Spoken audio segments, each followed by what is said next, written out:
Since Spacies. Guess what? Don't you know? It's the Since Spacies Show. Guess what? Don't you know? It's the Since Spacies Show. Guess what? Don't you know?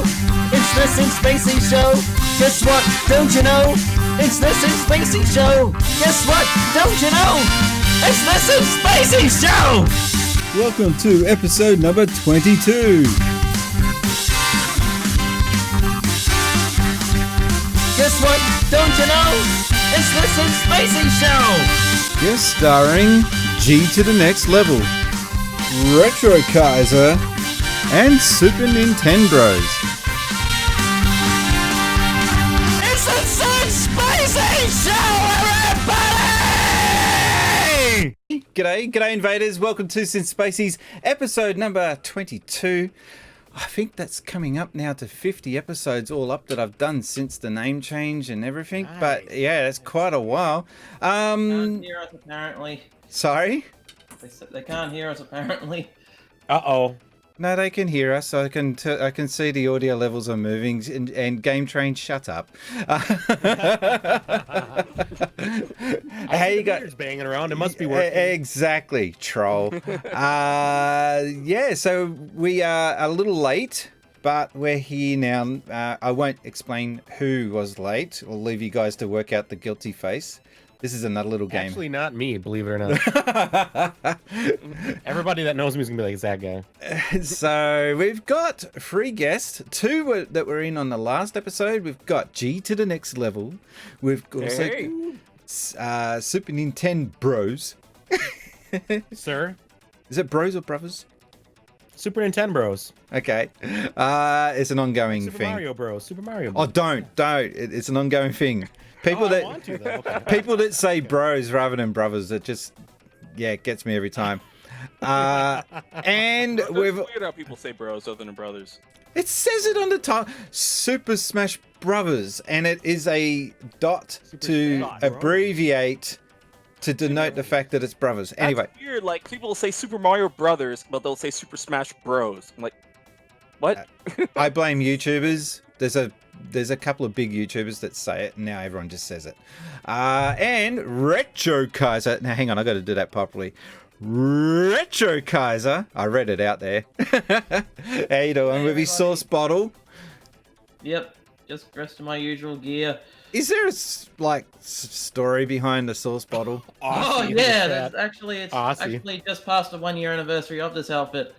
It was last year. It was the day after Halloween, so I decided to go to Woolworths just to see if they had anything good marked down. Woolworths. And lo and behold, right next to a bunch of meat pies, they had this costume reduced for about $1. Oh, what? I was like, you have to buy that on streams. You have to. That might be pretty good. I don't have any sort of way to work that into my channel, but god damn it, I'll find a way. He said. I'm just worried people might be thinking I'll be producing too much saucy content. Saucy zesty content? Maybe? Zesty. Woolworths is a real thing there? Woolworths is still existing? Woolworths, it's been going for over, it's coming up to 100-year celebration. And it's different to Woolworths overseas. It's totally independent to any other type of Woolworths. Because England have got Woolworths making a comeback, I think, UK. I heard that. And I was like, I haven't seen one of those around these parts since I was a kid. I was probably like 10 years old or something. And I think I'm not sure if they named it Woolworths because it was a popular thing overseas or it was just Woolworths Brothers were here. But you got... What are we talking about? Shopping centres and shops. But anyway. I'm just trying to derail it. This is the show here. But yes, we've got Woolworths and Coles is the other one. Oh, we have Coles here. You got Coles. I didn't know that. Mm-hmm. Dude, we are the home of Coles up here in Wisconsin. It used to be called Coles New World. Because New World was a thing in New Zealand and they anyway. Let's get back to the Since Spacies Show. You guys have all been on the show before, so we're just going to skip to what you're currently playing, starting with G to the Next Level. What are you currently playing? Well, I'm still playing No Straight Roads. You know, it's the one that asked last week or the last show that if I played. I'm still playing that. They actually just dropped new DLC for it, a Christmas themed DLC with new musics, new remix and tracks. It's like, oh, I can't wait to get into that. But I've been playing that, and I for some reason just had a craving to play classic Doom. Because it was like super cheap. Nice. It's still good. It's awesome. So I've mainly been playing those two, and a little tiny bit of NHL '94 Rewind too. It's so much fun. I want to play that one. I want to play that one. That's the only reason why. It's such a shame that EA put it behind the wall of having to buy the collector's edition. Unless if you're like me and you go on eBay and you buy just the code. So that worked for me. Mm-hmm. Nope. Oh, dude. Once again, you have to help me out because I want the game, but I'm not buying the full game. I'm not doing that. Yeah, I'm not paying $100 plus just so I can have the other NHL game attached to the good one. No, don't do that. I'll show you. I was playing NHL Rewind, which is NHL 94. And that's on Game Pass at the moment. So I just got 4 achievements. 200 and something achievement points. It was just like, it's raining achievements, and one of the achievements was just score a goal. Like, okay, I can do that. So, although it is hard actually to get a goal scored in that one for some reason, it's not like I remember on 94. Super Nintendo, Raji, what are you playing at the moment? Hyrule Warriors Age of Calamity for Switch, of course. I did see you sign in. I did see you sign in last night, actually. Yeah. And also, last night I want to tell you on the stream, I was playing the Game Boy Advance through the GameCube player, and we were playing Super Mario Advance, which I haven't played in a long time. You ever played that one for Game Boy Advance? Just that's what I needed. Right? Mario USA? Just what I needed! Yeah, that's the one. Nice. Ridiculous sounds on that one. Mostly those two, I guess. And Retrokaiser? Well, I had the hankering to be playing some retro games, so I decided to travel all the way back to the year of 1998 to replay a little classic known as Banjo-Kazooie. Okay. I'm falling in love with that all over again. I forgot how such of a good game it is. Like, I know people complain like, collectathons on it, but I think Banjo-Kazooie is one of the more balanced ones, to where it's like not too ridiculous, but still challenging enough to, make it not easy to collect everything, and it's quite fun. I love the characters. I've noticed there's a lot of rude humor in that game as a grown-up, though. It's like, oh, it's a rare game. It's a rare game, yeah. it is. Yep. And I love the worlds, just like Clanker's Bay, wasn't it, with like the giant metal shark. Seeing fighting like what's practically, and the first level where you find practically Donkey Kong, but not Donkey Kong, with the weird gorilla that throws oranges at you. And I just love the desert level where you got like the big giant sphinx that actually talks to you. Cool.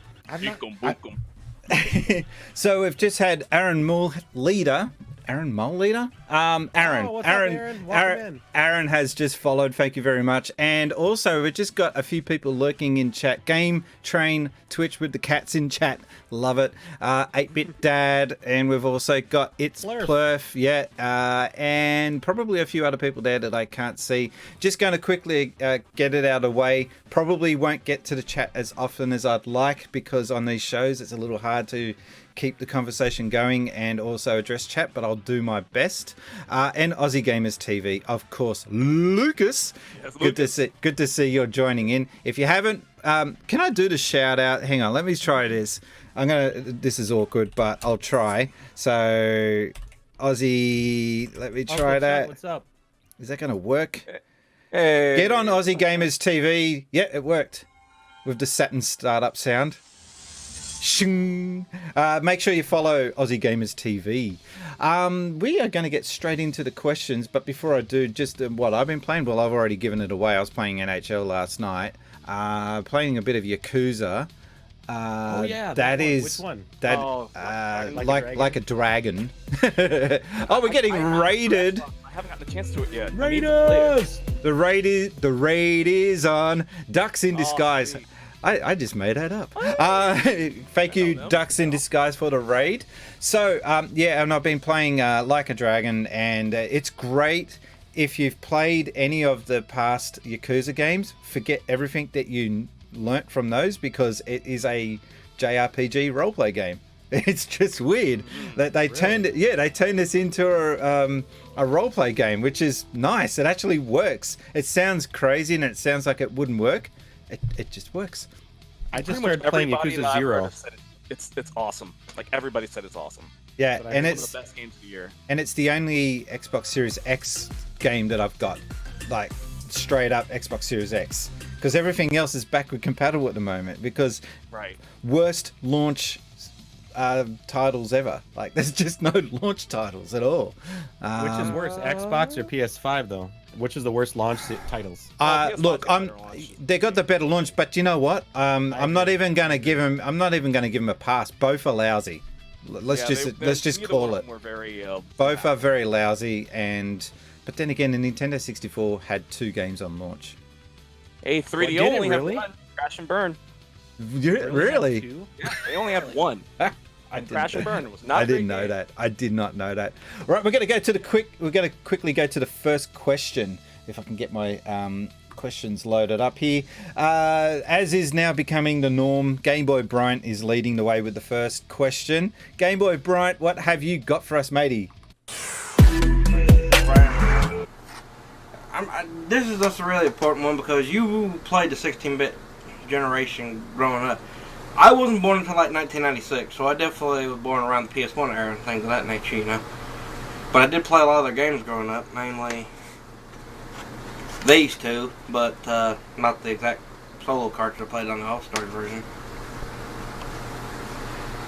But here's the new interesting part of all that. Games that you wanted to play and finally got a chance to many years later. So the question is, and this is a simple one, and this relates to the Why Do We Love Retro Gaming video you're a part of. Why do I love it? Discover new games I love. Explain more about why do you love it, and your connection to Sega probably help shape some preferences. Take care, Spacies. Thank you, Game Boy Bryant. We've got the audio back. Cool. I was just saying off chat that this used to be so difficult to do. The PC that I used to have before used to crash while trying to go from video to back live, and having now 2 Stream Decks, a PC that can handle this with only running on 10% power. It looks good. It is a lot better these days. Game Boy Bryant is now quickly becoming what I call a super fan. He films like 5 of those questions in a row. I would love if everyone did that. It would make my life a lot easier just to line up the questions and ready to go. But back to his question, why do you love retro gaming? What is it about retro gaming that you could say sums up your passion for it? We'll start with Super Nintendo. I think for me, we were talking a little bit about this last night, but it's like you pop in that cartridge. For me, last night it was Super Mario Advance. I haven't played it in quite a while, but games to me that are retro games usually have a nostalgic, at least I have a nostalgic connection to them. You have stories, you have a period in your life that you may have attached to it. You have memories, maybe friends that were around you, maybe it's family, like I have a little brother, like we played these games together. So to me, it's almost like a time capsule where you take this really fun experience that you had, bundle it all up, put it on the shelf behind you, right? G to the next level. I see them all. And then you just, when the rainy day, there's a lot of flex going on there. Yeah, it's like I want to go back to that day. I want to go back to that. Let's pop it in, and all the memories kind of come rushing back as you play through the music.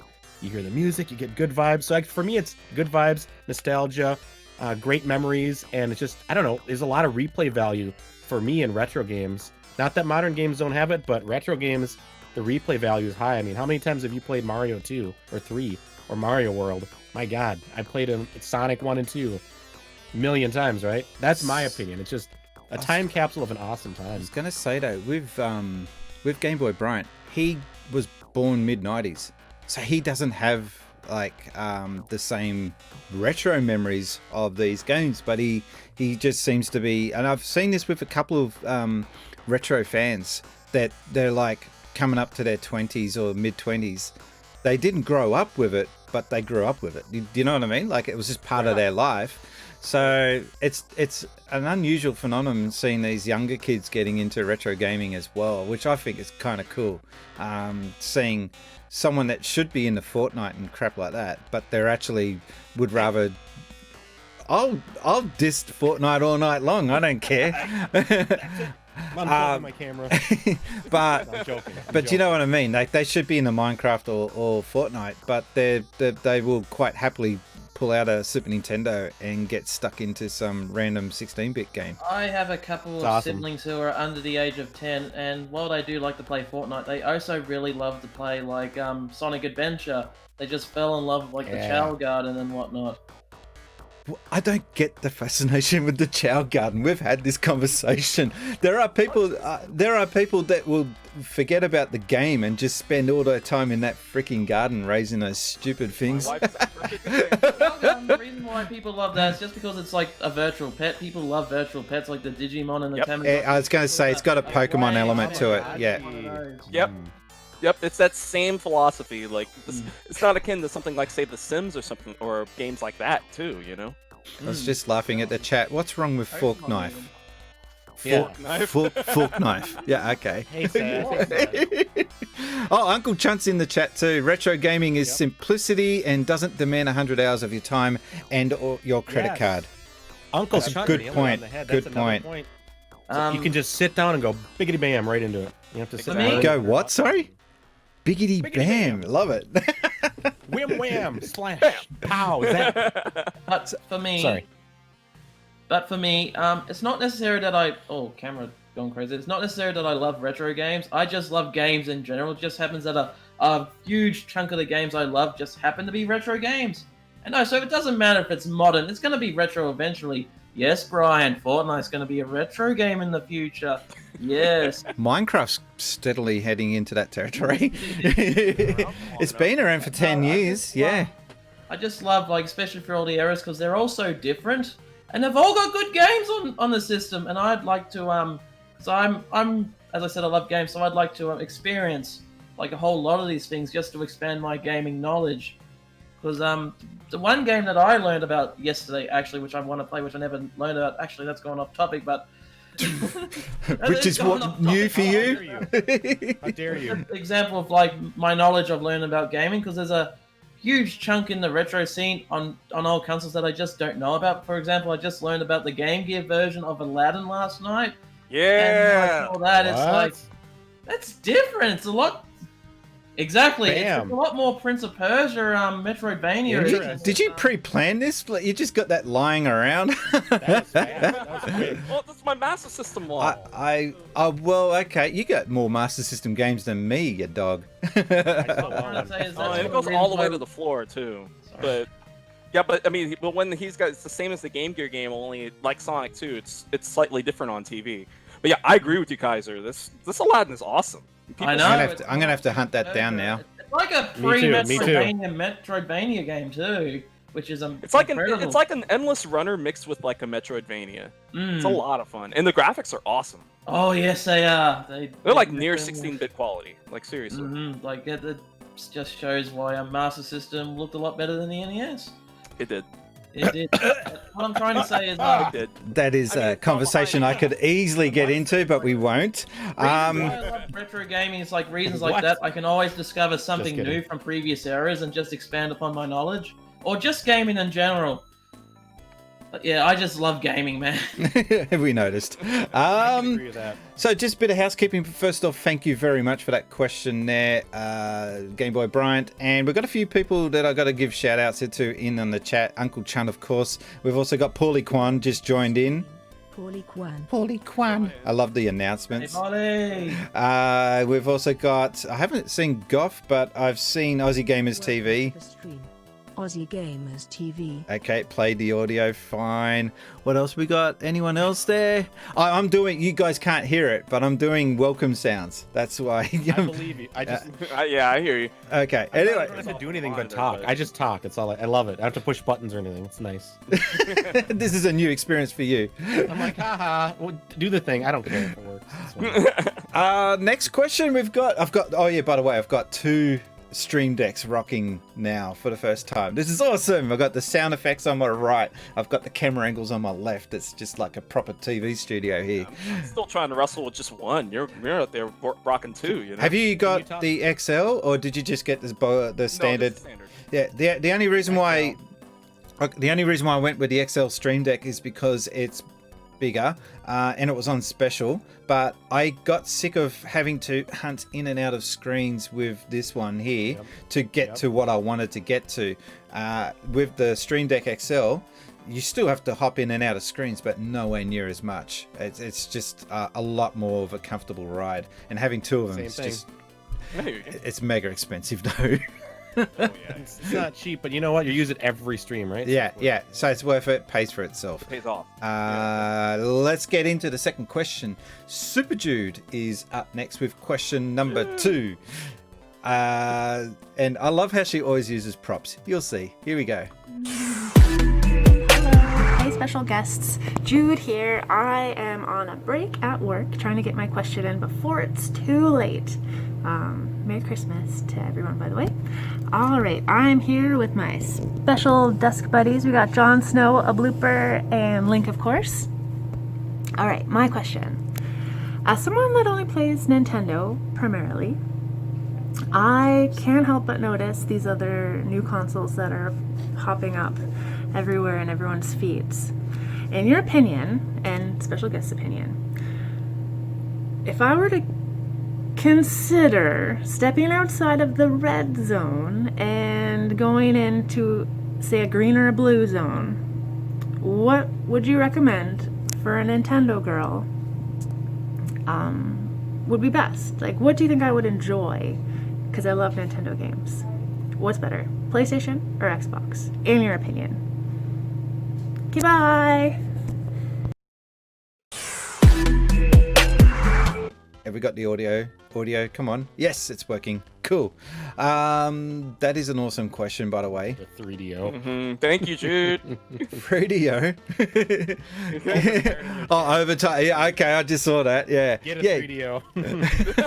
Oh yeah, because we all know that plumbers don't wear ties is a very top quality game. There's a sick puppy in me that wants to play that. I don't know why. No. Don't. I know. I think I might be the only one of us that has. No. Don't play it.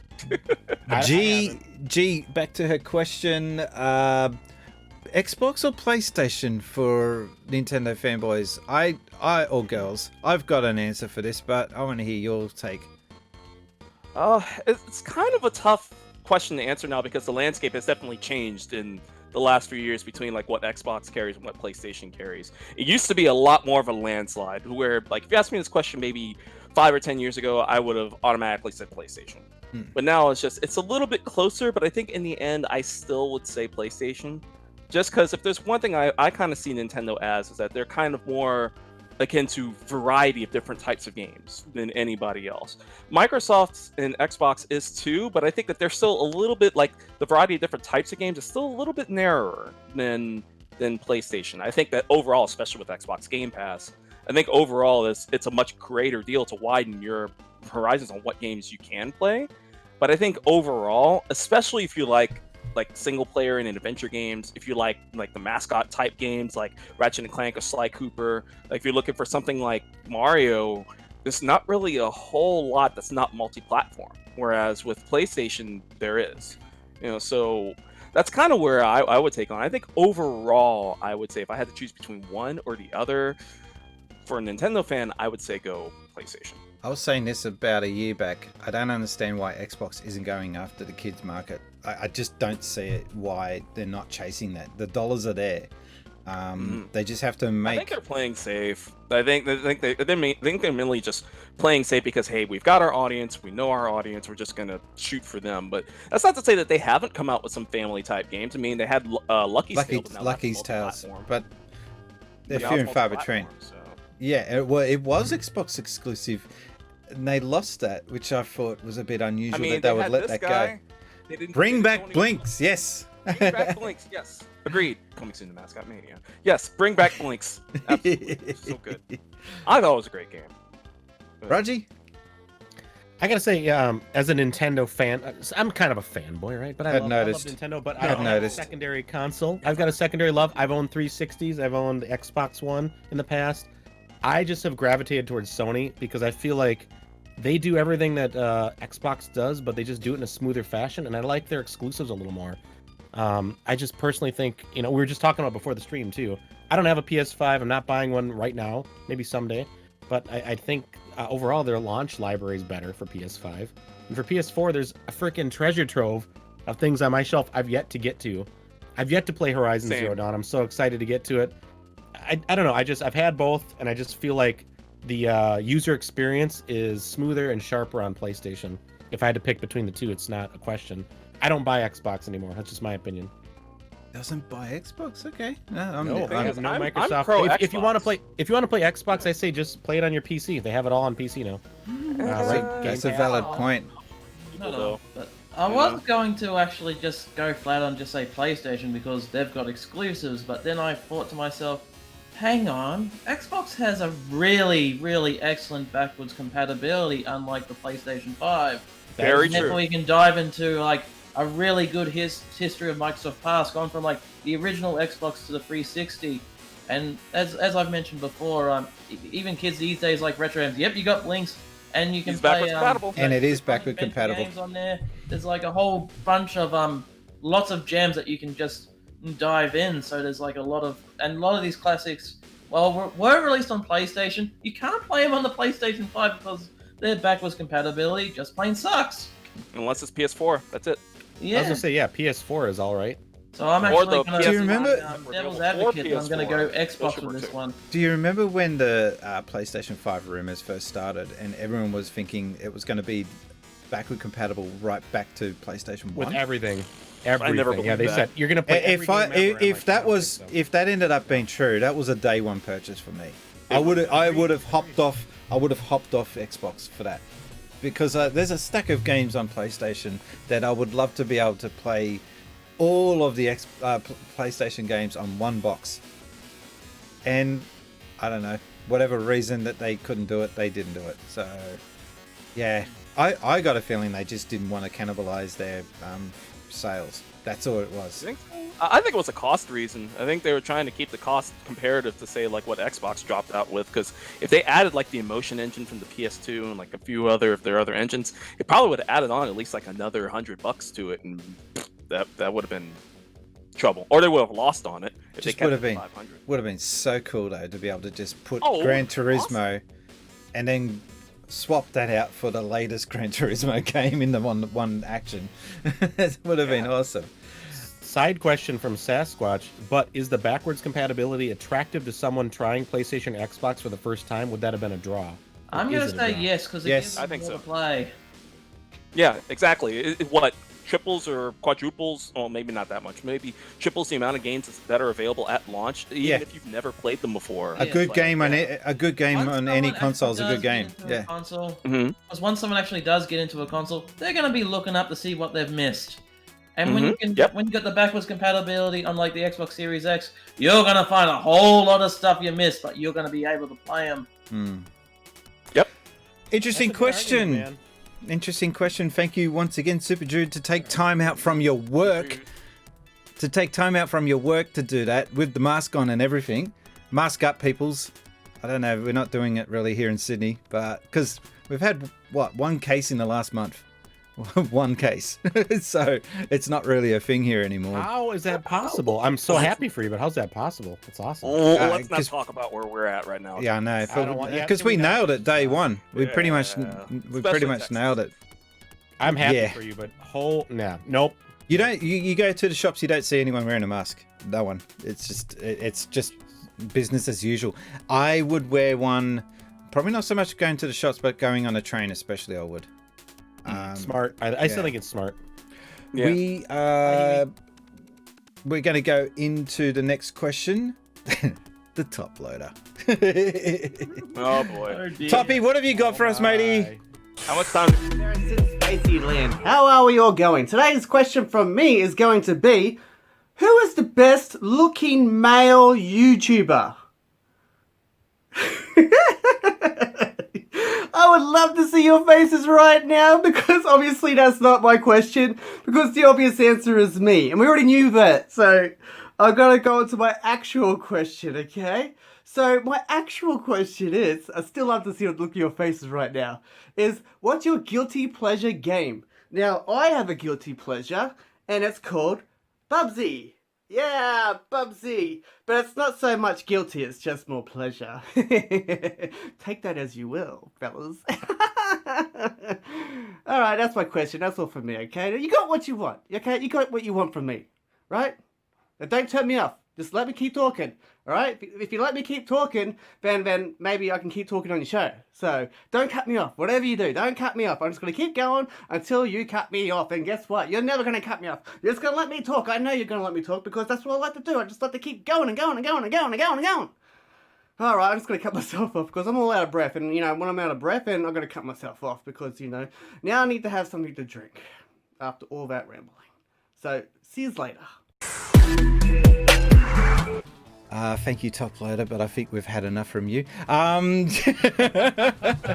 Can you, sorry to yell into the mic, but this is how much I want this to happen.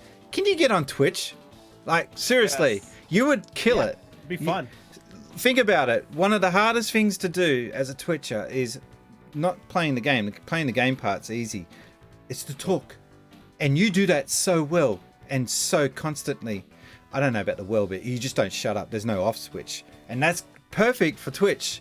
I find it hard. I do generally find it hard to find stuff to talk about while I'm in the game. I'm focusing on why won't that damn thing trigger off? And I'm like, oh yeah, I got to talk to the chat. He doesn't have that problem, I don't think. I haven't seen that. I do believe he's also got the potential to become one of Australia's biggest Twitchers of all time as well. He's just got that much charm and personality. Sorry. I got to address the elephant or skull in the room. What are you doing? Well played. As I was saying, yeah, thank you. The potential to become one of Australia's top Twitchers of all time. He's got the charm. He's got the personality. He knows how to talk. He knows how to play games. He's the full package, baby. So to address, he is also the most attractive YouTuber as well, male YouTuber. Well, now I've got Uncle Chunt in the chat disagreeing. He thinks that Chunt is. He thinks himself is the best looking. Okay, score your own point. Man. Yeah. Best looking Uncle Chunt. I don't know. No, the serious question was, what's a guilty pleasure? Uncle Chunt, we know what your guilty pleasure is on gaming. We had this question before. Animal Crossing's mine, but like it's is it guilty though? It's not really. That's what I'm wondering.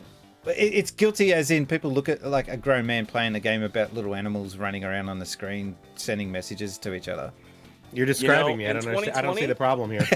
In 2020, it's not. No, I know that. But did you see that old news clip on YouTube with this American sheriff from some backwash county saying that any person over the age of 18 playing this game should be locked up? Like, he was saying that they have no valid reason to play this game. He's an idiot. Hold on a minute. Can I swear on this channel or not? Go for it. He's a fucking idiot. Agreed. Top answer. Guilty pleasure. Look, we'll probably stay away from the guy in the sauce bottle because I'm worried about which direction that will go. G. Well, if I had to pick a guilty pleasure game, so I think we were talking about something similar to this one. We did have this question. Yeah, we did have this. We both talked about.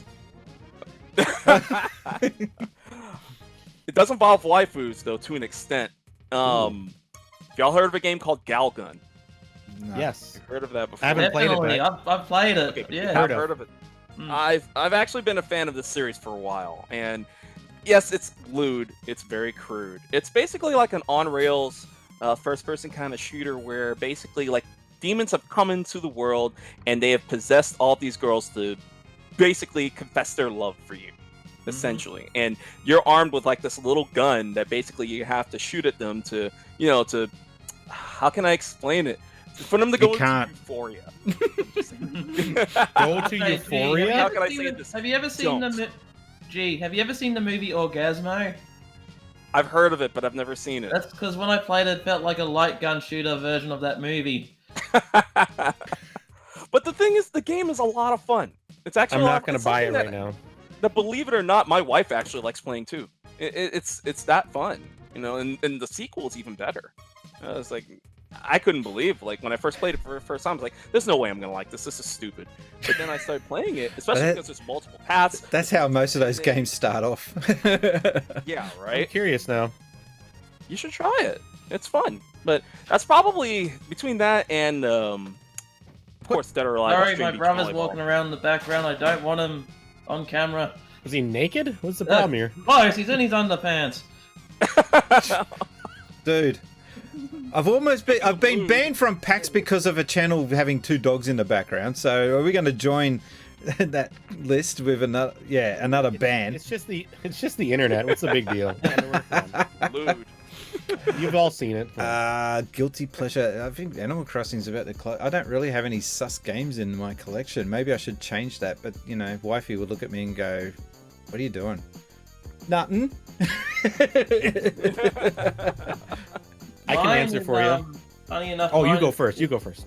Mine is not sexual related, if you can believe that. No, I don't. Mine is actually I've got 2 games. One, well, they're both games that are so shit that I just can't help but play because I think they're so bad that I'm just ironically enjoying them. And one is Superman 64. Oh, get stuffed. 2 is E.T. for the Atari 2600. No. Now you're not serious. I've had fun with it. Actually, I got a third one. Third one that's a legit guilty pleasure. Sonic R for the not the Saturn version. Okay, I'll give you that one. But the GameCube version. That game can get give you that stuffed. No, the only decent stuffed. that game. The only thing that's decent about that game is the soundtrack, and that's all I'll give it. Kaiser, did you know that someone dumped the PlayStation version of Superman 64 like this week? Yeah, I online? saw that, but it wouldn't be called 64, would it? Would it be called? That game is horrible. What was it called? That game is horrid. It was just called Superman, and the game was always called Superman. But it was called Superman 64 because of the whole, mini games thing 64 in the title. Is it, so the title? 64. So this is like what's it? A Mandela effect. Like, yes or no? Does the Monopoly Man have a monocle? No. No. I always thought it was yes, but it's no. No, he doesn't have a Mandela monocle. effect. So Mandela this is similar. That Superman 64, which he's probably got in that collection somewhere. Nope. Okay. Rich and old and white. Why does he have? He has to have one. Same with GoldenEye. People call that GoldenEye 64, but it's just GoldenEye 007. It's just GoldenEye. And Aaron has just pointed out in chat that he's right, that they dumped this game on DeviantArt of all places. Oh right, yeah. Like, yeah, I'm gonna just have to dump it. And you'd think that it would go, I don't know, somewhere like Twitter or Facebook or something. Or no, what's the usual? People just going through their Reddit. anime out there, very sexy drawn anime thing is like Superman on PlayStation. What? That's This game is garbage. It just shows you Superman, what? DeviantArt has lost its original purpose, I think. it's just turned into Another social media site. I was about to say. Pretty much. Now, can I just ask, where do you pluck a monocle out like that from You don't randomly? have a monocle just laying around No, your, sorry, I room? don't, sir. For these, just these Monopoly references. That's all we have. He's been waiting for an opportunity. Chap. He's been waiting for this opportunity. It's exquisite. What? Yes, yes indeed. For real, that game's awful though. Yeah, it is so bad, but I enjoy. But it's not a guilty pleasure. Okay. I can take pleasures in some trash games, and some are just like Link: The Faces of Evil. Like I actually enjoyed that kind of trash game. This Superman, no. No. My guilty pleasure is going to be Fortnite, and the same thing. People will say that. They will say, well, you play Fortnite and you're not 12? I'm like, screw you, Yeah. first of all. Second of all, yeah. But even though I tell my community, I don't care what people think. A little bit of me, it's like, I spent a little bit too much time on the Marvel season last season because I wanted all the skins. I got Iron Man, okay? I got level 100. I've actually Well, got I'm not nothing proud of it, against but people it that was play. really cool. It's fun. I've got nothing against people that play Fortnite. at all, man. No. Fortnite's actually fun. It's a fun game. I hate how successful it is. That's my point. There I are like those the memes. people. I like the memes. Those people playing great. Fortnite are missing out on so many other games that are so much better. Is what I'm trying to get across. I think That it's is true. I use it as like it's the fun social play with friends game. It's like one of those where it's like I don't do a lot of solo stuff on there, but if I get like 2, 3, 4 friends together, that's fun to me. you know. Yeah. Alrighty, Top Loader once again delivers. So, and to answer your question, no, you are far from the most attractive looking YouTuber. Sorry, it's just apparently Uncle Chunt beats you out, buddy. MC Kids. A potato beats you. What about the kids? All right, moving on. Cross-legged collector, what have you got for us? Question. Oh, hang on. My question's disappeared. Okay, question number 4. Here we go.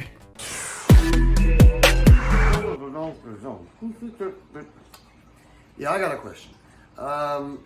Sega. Everyone knows that, right? So, who sang that? I know it's not just, created from scratch, a sample for the Genesis like that. Most likely that was recorded in the studio somewhere and sampled and put on the Genesis. Sega. We all know that. Hell, even in the Sonic the Hedgehog movie, they used those notes and tone. Big orchestra. Dun, dun. It was great. So, I want to know, who sang that? It had to have been sung by somebody. So, I want to know who they are, and I want to track them down and thank them. Who did it?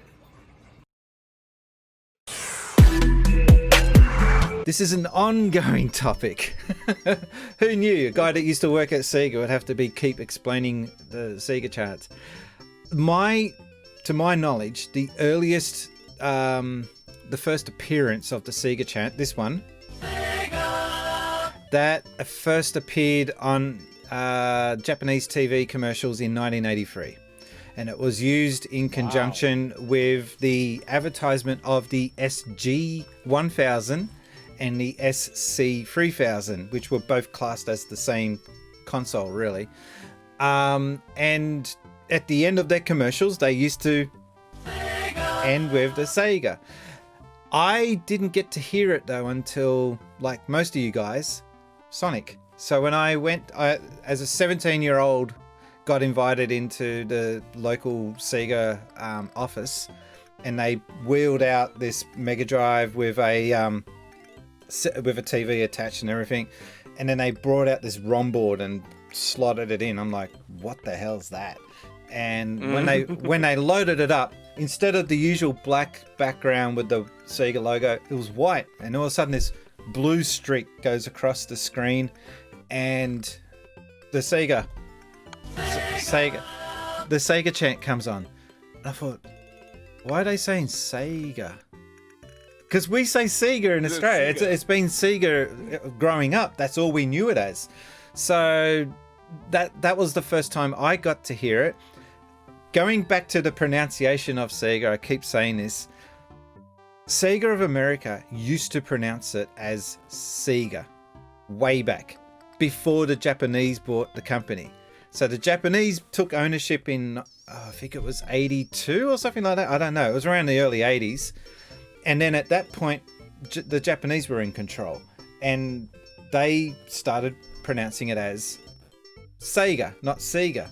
And the only reason why and this is all guessing, but the only reason why I figured that this is correct is because there's footage of The Price is Right from 1977. Showing one of the prizes as being a TV, a rear projector TV from Sega of America. And he clearly says Sega, not Sega. And that was like, interesting. This is weird. So it's recorded, it's on YouTube, documented that was the way they used to pronounce it. There's a couple of people saying that the guy that used to do the voiceover for The Price is Right probably fluffed the pronunciation. I don't know, but why would he? That was my comment. How does he really know how to say it though definitively? I don't know. He's just a guy reading a script, right? So why did we in Australia, when John Sands were distributing the Sega SC-3000, why were they pronouncing it that way? I can only guess that there's a town called Bega, which is spelt the same with a B.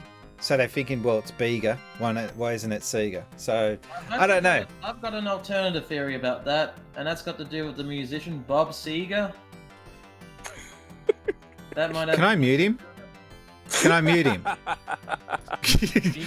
Can you give him the old Monty Python foot switch?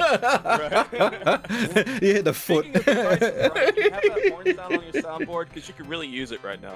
Which one? Which one? The Price is Right. I want you to the boom. Oh, I do have that somewhere. The trombone. There it is. I didn't know that was from The Price is Right, actually. Yeah, that is. Yeah, no, I know that now, but I didn't when I originally heard it. I didn't know that was from The Price is Right, because we didn't have that sound effect in the Australian. The new Price is Right. That's what it was called here originally. You're learning something every day here, kids. I hope that answered it somewhat. I don't think any of you guys have got anything else to contribute to that. That was interesting. No, even I learned something new on that. So if anyone knows, if anyone knows how they came about the Sega chant, I think it was just a Japanese thing that they had to have a jingle. So I'm surprised that there's been over the years no Nintendo chant. Nintendo. That's the closest you've got to it. Or the coin. However, That's it. I want to say something though when talking about the Sega chant. Hey, Sega, bring back the chant. I don't like that. I don't like that blung sound effect. I hate it. Or just use the one from the Sonic movie.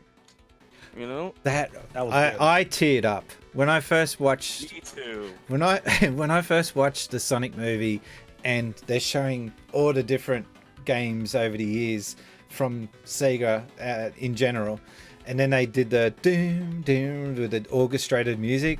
I was just like, why did I have to wait 30 years for this? I know, right? Like, why wasn't this a thing earlier? It's not like Sega wasn't big enough to justify a movie years ago. But anyway, we got it in the end. Just give us a Golden Axe movie and I'll be happy now. I see. We did have it. The feels. Brian's getting the feels right now. I can tell. Yeah, I did. I felt the feels at the end of the movie. That animated pixel 16-bit. You know what I mean? Beautiful. The music was cool. It was just, I don't know, good feels. Yeah, good feels. And Sega, we need more of that. We need more of that from you guys. And I know this is going to be rich coming from me, but we need Sega to stop living in the past. We need Sega to be more focused on stop celebrating milestones all the time and actually announcing new things. We want to see a future. We don't want to just keep talking about the past. That's... Whoop. He's breaking up. Oh, G's having an issue. G, do you want to start again? You're having an aneurysm there. Great. I was saying, or new stuff from their classic IPs. Yes. You know, just yes, totally. Go back to it's okay to go back to the well because you haven't gone back to that well in ages. Well, Sonic Mania is the best Sonic game since the 90s. That's my opinion. Well, they need to do more of that stuff. Well, we need Sega to be less about Sonic and more about the other IP that they have. Everything else. Yeah, because exactly. Not making jokes about like Golden Axe. That was bad. I only just caught the tail end of what you were saying there, but I know the reference. Your internet's starting to clog up a bit there. But I was going to say, what was they said the Golden Axe free, and then they gave it, what was the name they said? Unreleased? Golden Axe. Oh, Golden Axe. That's right. I thought... That's what I was saying. On the surface, that sounded like just a bit of a ha-ha joke, but they didn't realize that someone that was putting blood, sweat, and tears into that project was watching at the same time. Kind of backfired on them. Yeah, not a good moment for Sega. Real bad form. But dick move, if you ask me. Well, considering that he went to the effort of trying to get this pitched, and then it got rejected, and then 20 years later, or whatever it is, that Sega themselves. Not the same people, not the same Sega, but still someone from the Big Blue, making fun of him. Yeah, not really nice. Anyway, that's kind of the difference between like Sega of America and Sega of Europe and Sega of Japan. Sega of America is all about, hey, haha, this is cute. Let's just put this out here now. Like, that's not cool. Yeah. Not cool at all. Cross-legged collector. That was an awesome question. A bit different from what we're used to getting here on the Since Spacies Show. We're moving on to question number 5 from Cameron Hans. Question number 5, Cameron, what have you got for us? My question today is about Animal Crossing New Horizons. So, there hasn't been that much really coming out for this game regarding updates. There was a little one just released at the beginning of November, but it wasn't that good. And my question is, Do you think there's going to be a really big, major update to this game that's going to improve a lot of the gameplay since they've been so quiet about it? And not a lot of people have been coming back to play it recently. Even I haven't played it for such a long time. Or do you think Nintendo have kind of given up on this game, Animal Crossing New Horizons? Because there really hasn't been, the Roost, there hasn't been a third Nook's Cranny upgrade, there hasn't been a lot of things that have been meaningful about... I mean, they've had the Dream Suite just recently, but other than that, nothing really. And the Dream Suite was one of the best updates in the game. So, what do you reckon? Do you think Nintendo have given up on Animal Crossing New Horizons? Or is there some more good stuff coming? What do you think? I must know! Yes, he is a unique individual. Thank you very much, Cameron. I like how he's constantly showing it into the camera. Like, I don't know what... yes, we get it. You got the game. Awesome. We were just saying off camera, like, these guys were talking about it being a summer... winter update. And like... Winter. I don't know about you guys, but I'm sweating bullets here. I am not. It's only 70 degrees in here with a heater. 70? It's 70 in my basement. That's another thing. You guys use that weird backward form of temperatures. What is that? Fahrenheit or something? Fahrenheit? Yeah, Fahrenheit. Stupid imperial thing. Yeah. We just had 47 degrees here the other day, or close to, which is about 110 Fahrenheit. And we're not even in summer yet. So this Are you is serious. 110. Yeah. So that is brutal. That is brutal. And it's a dry heat. That looks hot. Oh, okay. I used to work at I used to work at an airport, and I used to have to wear a jacket. It's not gold, but similar. And I used to have to wear it constantly. Yeah. Here in Texas, if it were 110, you'd be dead because we'd have 100% humidity with that. It's like, oh no. I'd still wear it. I'm a trooper like that. No humidity, man. I don't like the sweats. So back to the question. I think they have kind of forgotten Animal Crossing a little bit, but I think that's you're gonna hate to hear it, but it's just the truth. COVID. I think COVID's been the big killer for them this year as far as productivity and keeping everything on track. I reckon there was bigger plans for Animal Crossing than... I actually think it's a good thing in a way, because it's going to stretch out the lifetime of that game. So all the big updates and stuff that they probably had planned for 2020, they probably couldn't get them out in time, so they're going to shelf it for this time next year. So I think you'll see more characters. Brewster, for example, come out next year. Yes, sir. What can I do for you? Mr. Spacies, Mr. Brian. Yes. Did something happen that I missed? Like, I thought they're putting the winter update out, or the next one that was supposed to be coming out real recently. Yeah, but it's coming out. But I got a sense that they're not releasing as much as they were going to. Smaller. Yeah, but I agree with what you're saying. I do. I think it's probably related to that once again. 8-Bit Dad says, yes, I work as a coder, and I can say that COVID has affect how fast we can get updates out.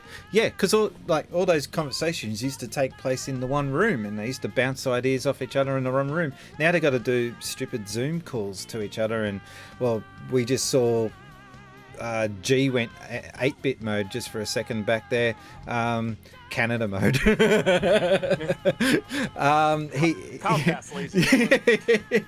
But it's Comcastic. Oh, is that your provider? Sorry, is it? Yeah. He's calling him out. Oh no, I'll call him out all day long.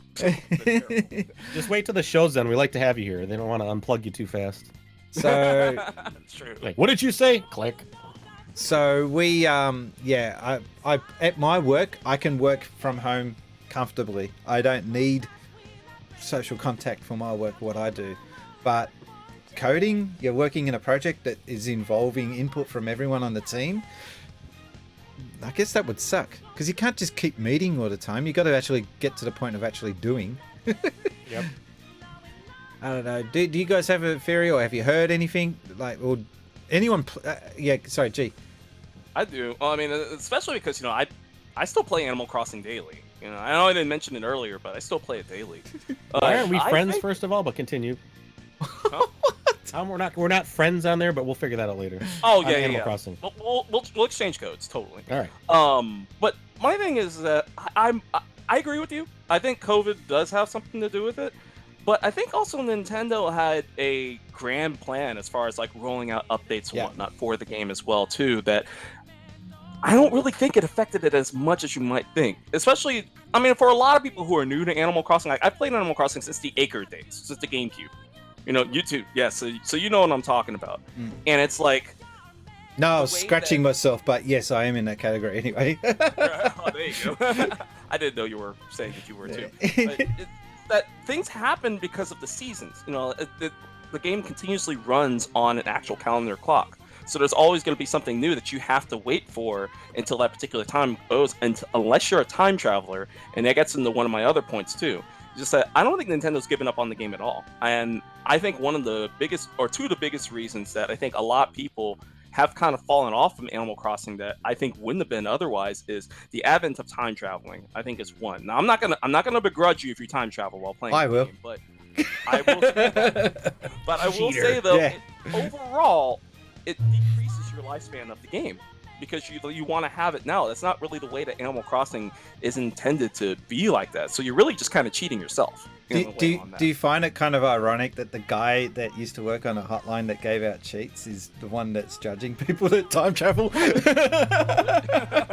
Anti-cheat. The other thing is just COVID in itself, because now at the very beginning, now I bought Animal Crossing day one, but I didn't start playing it until like a month after it came out. Oh, what? It just sat on your shelf?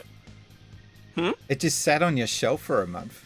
I was so busy. I was so busy with work and everything and trying to get the channel back up, and we all know what happened with that. Wow. But I finally got into it, but by the time I got into it, I saw everybody with all of this stuff. I'm like, how? It's because they were playing like 12 hours a day at the very beginning. My niece in Japan, I had to visit her town, and it was disgusting what I saw. It was just, she was mining some money somehow, and she had everything. And I'm like, I'm playing this legitimately. I'm fishing every day. I'm fishing my ass off here. Yep. I'm digging fossils up like a good little town member, and and what do I get? A more debt from Nook, and here you are. You own your house. Right. Well, the turnip game, I mean, that's one thing. Yeah, but that can only get you the nip market. Yeah, but to me, it's like I think just so many people got burned out on it, which decreased the amount of people playing, which decreased the community, and they got kind of like what you said, Kaiser. It's like you played it for a month and you got tired of it. And I think a lot of people, it's that, but it was just accelerated so much because at that time, they didn't really have a whole lot to do. This was at the beginning of the pandemic. If you're playing it by yourself, there's really not a lot to do on a daily basis in that game. Not really. No. I can tell you one thing, even though, again, I love Animal Crossing, but I can tell you one thing, just now playing the game with my wife has extended my span of that game so much. And this was her first Animal Crossing, and she's addicted. She has more hours in it than I do. I used to do that, but then my wife gone and got herself another Switch, and she's jumped off my island, and she's formed her own island. There you go. I'm reading the comments. Sorry? Go ahead. But I was also going to say that's pretty much what I think my theory is on it. But the thing is, it's kind of like Pokemon Go. It's like Pokemon Go got huge, and everybody was playing it, and it was in the news, and all this kind of stuff. And then it just kind of petered out, and now the people that are still playing, because there's still a lot of people playing, are going to be the hardcores, the devotees, and they're not going to go anywhere. So there's still always something or reasons to continue updating. Yeah. So Nintendo's give me a second. I don't know. I think that Animal Crossing is a little bit less of a fad than what Pokemon Go is. Oh, totally. Oh, I agree with that, but I'm just saying there's kind of parallels in that because it was hip and trendy for a while, and then like the people that were just in it at the hip and trendy, and the people that got burned out on it super quick, they all just kind of petered off into something else. They went back to Fortnite. Don't you think it's like hey? Don't you think it's like a lot of games though? Like it's the gamer's personality really, and there's nothing wrong with this if this is the way you play. Yeah. But someone like me, I'm pretty casual where I can jump on it. Maybe it's a few days off, maybe it's a week off. Maybe I get into it for a week where it's almost every day, and then it's off for 5 days. It's just I do it real casually. Other people think they go real hardcore, And that's where you get the burnout factor. They're like, oh my god, I've played this so many hours. I'm done with it and putting it on the shelf. And I'd say, hey, the update's out, guys. And they're like, I don't care. I'm like, well, I mean, if you don't have to play it all day, every day, you can switch it out. But I think it's just your personality type, isn't a lot of it? And obviously a pandemic has something to do with this too. Because we're doing less than we've ever done. A lot of us, at least in America, we are. Yep. I hope you are. I hope you're doing less in America. So, I was just going to say in the chat here, we've got 8-Bit Dad saying, if coding a project myself, it would be fine, but it's the coordination of each member of the team, which is what I was alluding to earlier, that has slowed down. We used to meet 2 or 3 times a day. Wow, that's intense. Well, I don't want to meet anyone 2 or 3 times a day. But now it's my job then. yeah, but now it's once a day if we're lucky. But I will try to increase my typing speed just for you. Oh, that's an internal chat thing. She's cheating on you with another island, for shame. Yeah, I know, I gotta have words with her. So yeah, she has jumped island and formed her own island, but I bought her the limited edition Animal Crossing. We paid 650 Australian for that, and then I got burnt because Australian, calm down, which is still more than what it's retails for. And then Nintendo go and sneakily just put out another batch, the bastards. I hate, that was out of nowhere. I was like, and what? that's when I bought mine finally, because I was like, I don't even really need to upgrade to it, but hey, now it's here. Oh, I upgraded mine. I needed it. I missed out the first time. I was like, there's no consistency with that company, I tell you. Oh, I can tell you as a Nintendo fan, stop trying to guess what they're going to do. It's random. Yeah, you're never going to figure it out. Did you think that they were going to come out with a Game & Watch? No, I was like, 2020 is going to give us a golden Super Mario Game & Watch. No, that's never going to happen. Or how about a Mario Kart game where you can have paper gates and drive through it in your living room? Like, it's amazing, you guys. Try it. It's so much fun. I'm working on a review on it right now. I'll tell you what the biggest surprise of 2020 from Nintendo is that people actually got to buy that Game & Watch. Yes, I thought there was going to be like 4 of them made, and they're going to be worth $70,000, and you're never going to see them. All right, guys. Short stock, but I think the Xbox Series X and the PlayStation 5 kind of about this is away from it. EB Games was selling it down here, and I saw it for pre. I was like, might as well pre-order it along with like the 3D All Stars. Then I went for a nap. Then when I got up an hour later, it was pre-sold out on that website. It's like, holy cow! Oh, I jumped on it straight away. Me too. I was salivating when they announced it. It's it goes for double now on eBay.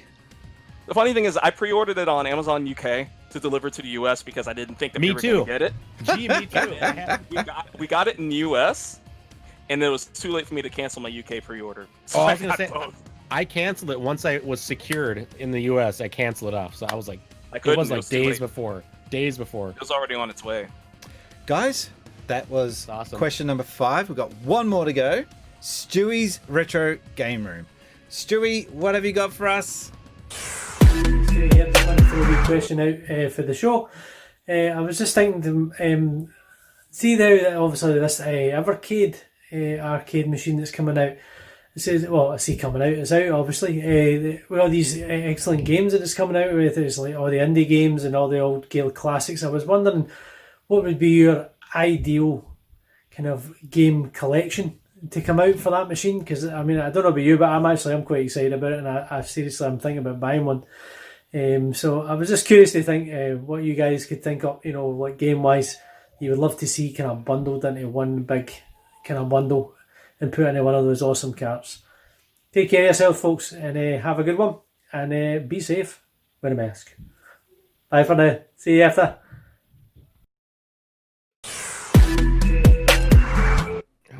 Thank you, Stewie. Thank you for that. I'm not personally big into the Retrocade myself, only because it's a handheld, and you're probably thinking, what?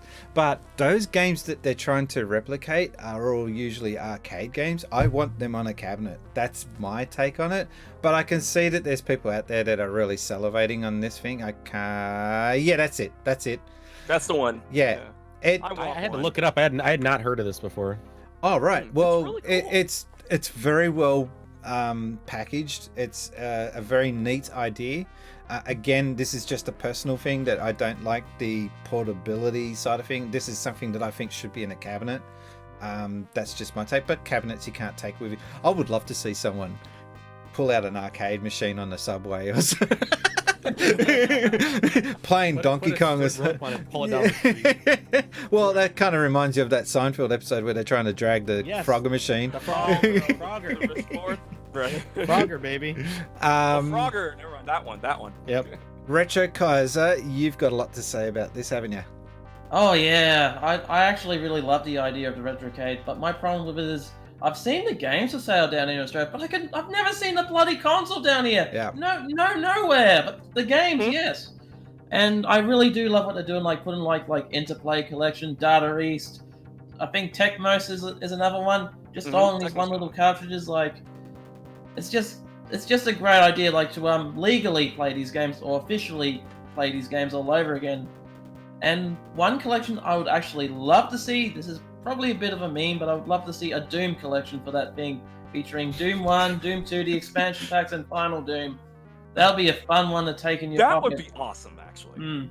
Play them on Switch, they're super cheap. Yeah, it is available on Switch. What's the point?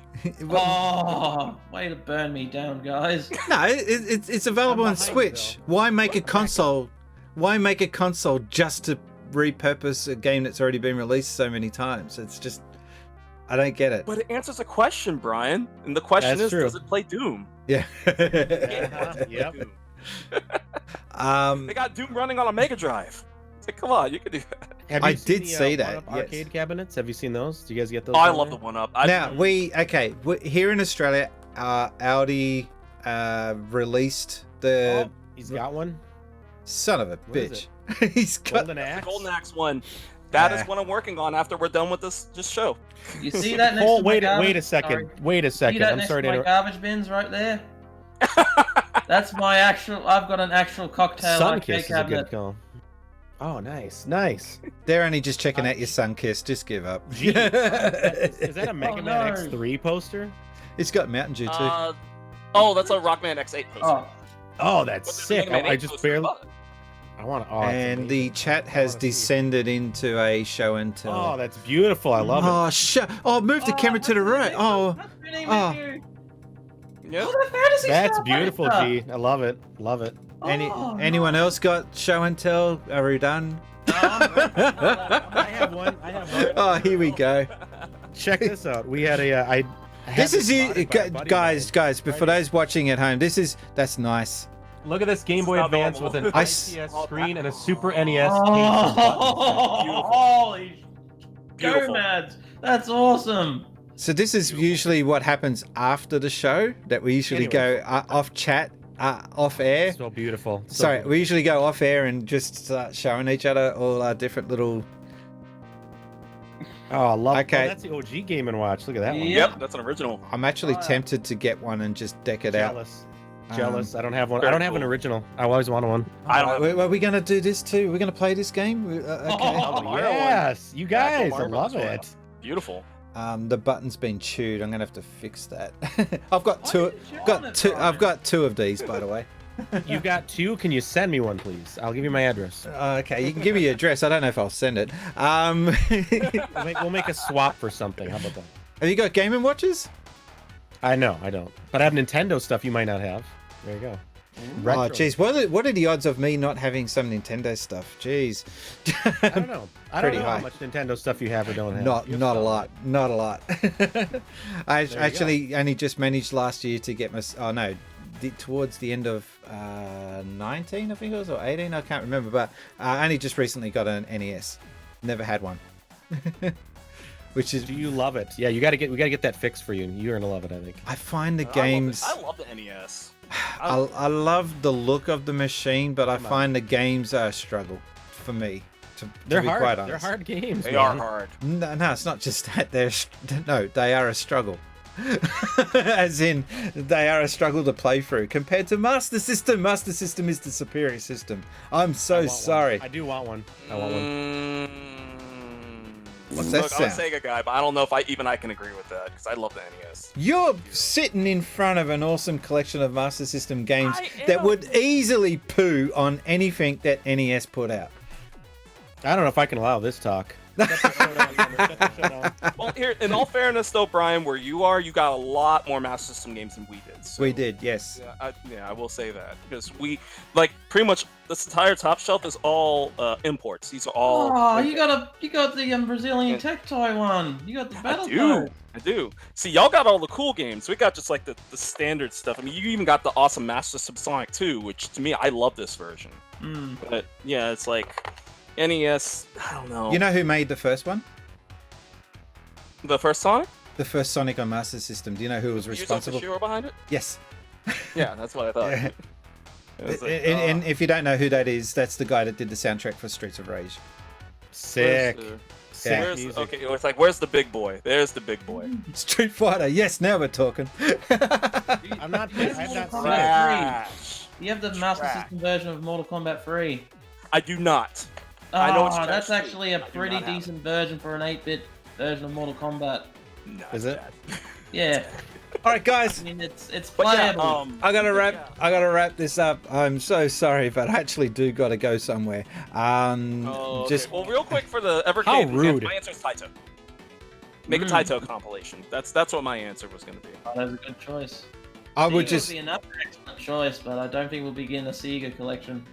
Well, I was going to say Put this stuff on. It would be the same games that we've already gotten on other consoles. yeah, I was going to say the Sega, what's that arcade one that they're releasing? That they're already releasing that. The Astro City Mini. Yeah, so that to me is the one that I want. But I can't wait. Mine's pre-ordered, and I pre-ordered all the joystick, the controller. I just wish that stuff was sold locally, man. Like, it's just really killing me that you just can't go into a shop. I'd like one of these, please, thank you, and walk out. I miss those days. I'm gonna answer. I want a Konami collection, those classic Konami arcade games. My favorites: Teenage Mutant Ninja Turtles, Turtles in Time, Simpsons. Didn't they do these Simpsons Yeah, but games? the licensed ones are not going to happen though. No, I know. I'm just saying, if you had a dream though, that's my pick. Oh, well, then totally. But I mean, as far as Konami's other ones, I mean, Well, you could get Konami Metal sucks Force on now, there. so I mean, they're not gonna do anything fun. Really? I hadn't noticed. Well, I know, right? I heard that. It's just a rumor. It's a thing again, so apparently. I'll believe it when I see it. Yeah, true. Let's get another Castlevania phone game, right, everybody? Oh God. No, another pachinko machine. Castlevania Judgment 2, anyone? No. So, ladies and gentlemen, boys and girls, we're going to wrap this up. G to the next level. What do you got working on your channel soon? What do you got coming soon, I should say? Well, you just saw what's basically the next video that's coming out. It's going to be my Golden Axe Arcade 1-Up Revenge of Death Adder review. It's like I've been waiting to get my hands on this for a long time and finally getting around to reviewing it. I've got a video about what's better, the Game Gear Micro or the 35th anniversary Game & Watch. So that's going to be a fun one. And then I'm going to close out the year with... Am I actually closing out the year with Link? Oh, I'm doing one on Link: The Faces of Evil, finally. I'm finally getting around to that. And then my compilation video about the 32X. That's what's going to end the video. I love all that. Did you see, by the way, that Ashens put out a video on the Game Gear versus the Game & Watch? He actually put it out, and he's got how many? I think he's got like 2 million subscribers. So, so your idea's kind of gone out there. I'm afraid you gotta jump on those ideas, man, quick. And maybe This is not my job. he was watching the Since Spacies Show, I think, and he stole the idea. It's time. It's time, right? Isn't that the problem? I like it's it. time. That happens to me. Oh, I totally come up with a very good idea for a video, then like Kadikarus takes the idea. Oh, I'll come up with another idea. This other channel takes an idea. Oh, son of a bitch! And then this other channel's like, oh. Retrokaiser, what can we expect on your channel soon? Nothing. I'm just practically sticking to streaming at the moment. Well, what can we say? Okay, your Twitch channel then. Yep, you can look me up if you look for Emerald Rangers, and I typically stream every Saturday. Actually, I'm streaming tonight. I'm streaming Shiren the Wanderer, the latest one. I was actually going to be streaming that on Wednesday, but the game was still under embargo, so I wasn't allowed to. And I'm just giving you a shout out. Yep. So I stream on typically Saturday, Sundays, and Wednesday, but next year I'm hoping to expand that with a lot more retro game streams. Okay, cool. There you go. Nice. Raji. Yeah, I'm coming back to Twitch pretty soon too, so I'm all about that, you guys. I'm gonna check you guys out as well. We've been playing my first playthrough of Majora's Mask on N64, the original Legend of Zelda Majora's Mask. So we're gonna continue that. We're doing some retro stuff as we've been sprinkling in some more Game Boy Advance stuff. God, I hate that and game. We're also this Sunday we're gonna have on Super Mario. What's that? I said, God, I hate that game. Which one? Majora's Mask? Yeah, it's tough, man. Yeah, the Groundhog Day nature of it. It's very tough to play now. Hey, you did that thing. Now you got to do it again. Now you got to do it again. Now, by the way, now you're going to do it again. I don't like the timer so far. I'm going to tell you. And Sunday Mario Maker 2, we're playing some viewer levels, some from our community. Oh, that's awesome. We're doing some of that. And love it when you get the community involved. It's awesome. I try. We got an awesome community, and we've got Christmas lights and stuff in the Elf Hat, so it's giveaways and stuff. The only thing missing there is snow. Come on. I have it on my overlay. All right, okay. Well, on the Since Spacies, I've moved away from YouTube because it's just very little reward. That's the bottom line. So for me, I get far more satisfaction from streaming. That interaction with the audience, that live interaction, for me is just what's been a big pull for me to the platform. I've been playing The Legend of Tuesday, which is the Legend of Zelda marathon. I'm up to Dungeon 8 on The Legend of Zelda, the first one. I am not looking forward to The Legend of Zelda 2. Oh, thank I am looking forward to seeing you play it, Brian. I know you guys are, but I am not looking forward to it. But the one that I am looking forward to is A Link to the Past. I cannot wait to get into that. But I gotta do them in order. I gotta do it properly. And I did 7 days of streaming in a row this week, except I did miss a day, so that didn't count. No, almost 6. It was 6 days. But don't do 7 days in a row. It burns you out. The other thing is, when you're doing 7 days streaming in a row, you don't have time to improve things or tidy things up or make your stream better. So anyone out there that's just starting on your channel and you think, oh yeah, I'm just going to stream 7 days a week, don't do it. It's it's the quickest way to burn yourself out. Oh, and definitely don't do it for an entire month. I did that last year and it just drove me into madness. Mm-hmm. Yeah, I can see. On that note, so there's a method behind this madness, I see. So, on that note, everyone, I just want to thank you all for joining. Everyone in the chat. Sorry that I didn't get to the chat as often as I probably should, but we saw you there chatting away. Thank you very much for that. Make sure you check out all these other channels. Do follow them. Give them the loving and support, because these guys do put in a lot of effort, and I think we need to see more of that in the community.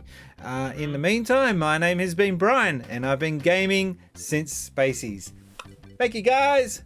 Bye. Thanks for having me. Where's my end? There we go. Bye. Bye.